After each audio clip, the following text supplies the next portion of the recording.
We're joined in the studio now by Josh Drill, international spokesperson for the national protests.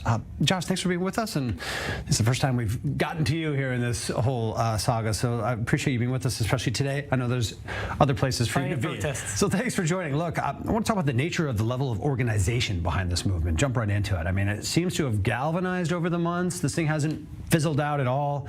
What's driving it? What's sustaining it at this point? How do you describe this? Well, David, what's driving is the people. Every faction that's part of society, whether it's the LGBTQ community, the Arab community, women's rights, they are all fighting for democracy. Now, why is this continue going? Why is this energy so strong?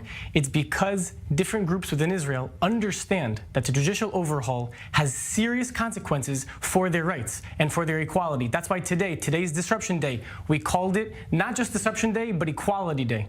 What's the end goal? I mean, what would be the sort of point everyone would say, let's celebrate, we did this? Is it toppling the government? Is it tearing up the overhaul, legislation? What's the end goal? We've said the end goal from the very beginning, and in fact, it has not changed.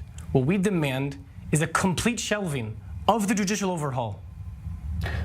Room for negotiation there? I mean, is there obviously we see right now, consensus? Let's talk about consensus. We see right now that there are, in fact, negotiations at the president's residence, but we understand that these are deceptive negotiations. And that's why we demand from opposition leader Lapid and member of Knesset Benny Gantz to put a deadline to these negotiations, 1 week, where they only speak about the Judicial Selection Committee. Because at the end of the day, we understand that this is the key. Netanyahu, who's been indicted on 3 counts of corruption, who seeks to cancel his trial, understands that at the end of the day, he will get to the Supreme Court, and he's doing his best to undermine Israel's democratic institutions. Look, there's another layer that appears apparent today, and I want to talk about today's theme of equality. I believe right. I know a lot of talk about the LGBTQ community, but also a lot of focus on the ultra-Orthodox community, which is right now, what they're political parties, at least, attempting to double the budgets of existing institutions. To legislate blanket exemptions for military service right now.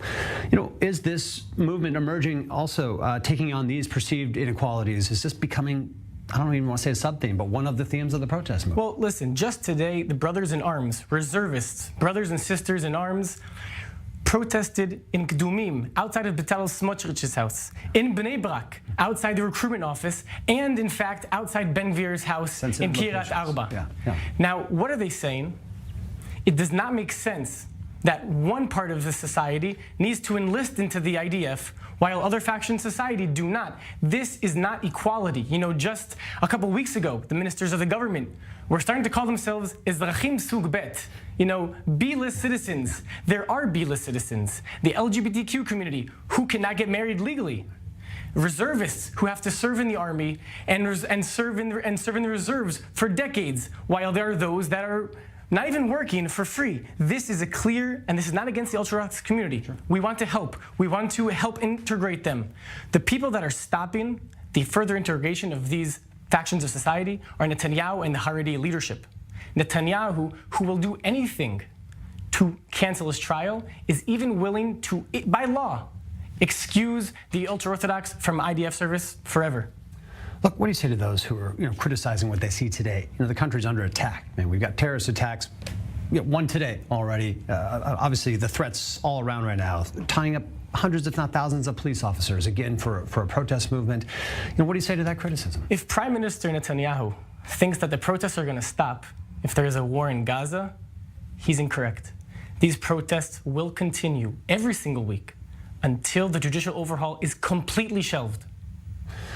Look, I want to give you a little bit of your bona fides in this situation, your life story. I know you came from the U.S. You've risen, to represent this movement right now, but you've embraced this country, from what I understand. And on this topic of national service, and I'm bringing this out there, they've had a long and robust military service yourself. This is coming from your heart, and this is something authentic among the people that you're protesting with. When I decided to move to Israel and serve in the Agos Special Force Unit and as an officer in Golani, I did that to defend my country. And what I'm doing today is no different. In fact, I feel more so that I am defending Israel's and its citizens from a dictator, a tyrant, who seeks to remove all of Israel's democratic institutions, which are the cornerstone of democracy. Thanks for being with us. Good luck today out in the streets. Stay safe, and we'll keep updated. Josh Drill, thanks for joining us. Thank you.